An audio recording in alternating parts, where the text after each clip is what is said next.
And the way to control the populations ethically is you do it through hunting. As much as this seems counterintuitive to people that love wildlife, the right way to do it is you have informed, well-schooled biologists that really do a great job of managing the numbers that are in the area. And then you have people that spend enormous amounts of money to hunt those things. And then that money goes into maintaining the population and make sure that it's at a healthy balance.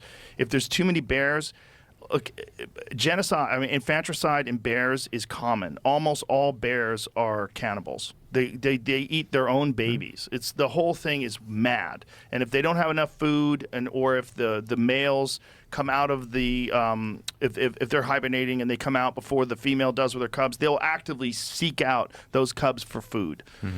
And they will do less of that if there's less of them, and if there's more of a balance between predator and prey. And that's where it gets weird, because as a person who loves nature, who are we to say you should kill a certain amount of bears and a certain amount of wolves? That seems fucked. Like, we should just sort of like let it be what it is and enjoy it. But the problem is it leaks over into this strange world that we've created. And this is the reality. If you want to be able to go to Starbucks, if you want to be able to go outside and have a cheeseburger in an outdoor patio, you can't have fucking wolves everywhere.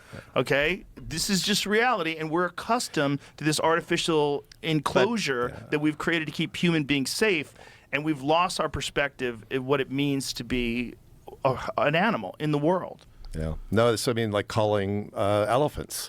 If you don't manage elephants, they'll denude everything, and then they'll all die. Well, there's that, but there's also, they don't give a fuck who planted that food.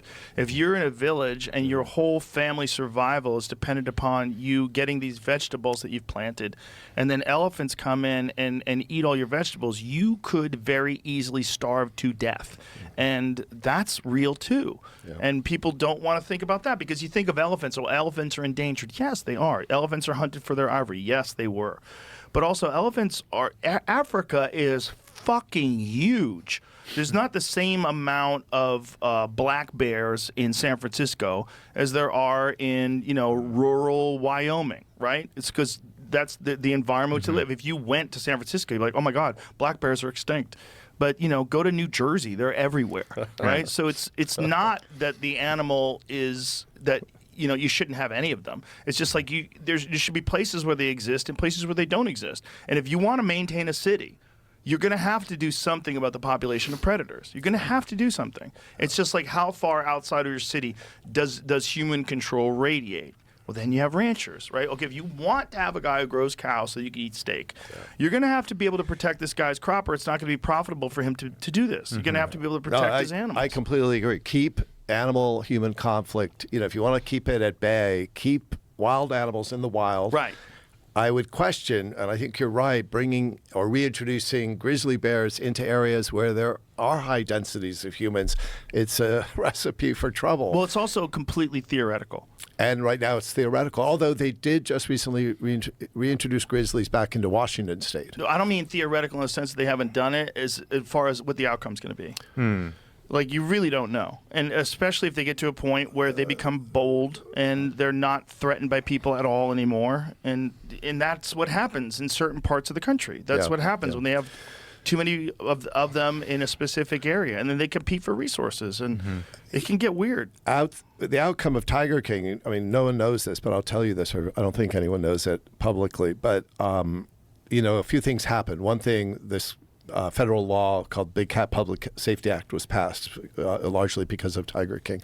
But the other thing we did just sort of privately is we donated $1 million to tiger conservation in India, and one of the countries where tigers are still doing quite well. And so we went to visit the program last September in India, and it just was so interesting because you were talking about bears attacking people. In India, they do live with tigers, and they do have, obviously, a certain amount of people that get killed every year. But the key is to keep enough prey within the area where these tigers are. It's when the local people, I guess, out hunt or compete with the prey that the tigers start going into more human, basically start looking at humans as something to eat. But